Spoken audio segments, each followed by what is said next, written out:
मुंबईतील वाहतूक कोंडी कमी करून प्रवासाचा वेळ तब्बल 1 तासाने कमी करण्यासाठी MMRDA ने रिंग रोडच्या माध्यमातून मुंबईला जोडण्याची योजना हाती घेतली आहे। पुढील 5 वर्षात शहरातील वाहतूक समस्या कमी करणे आणि प्रवासाची वेळ कमी करणे हे या रिंग रोडचे मुख्य उद्दिष्ट आहे।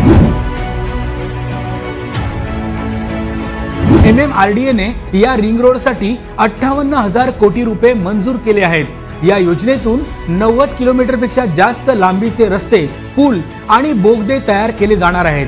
हे सर्व रस्ते मुंबई शहराला बाहेरील बाजूनी जोडतील आणि मुंबईतील उपनगरांना देखील मोठी कनेक्टिव्हिटी मिळेल। रिंग रोडमुळे उत्तरेकडे गुजरात आणि दक्षिणेकडे कोकण आणि पश्चिम महाराष्ट्रापर्यंतचा मुंबईकरांचा प्रवास सुलभ होणार आहे।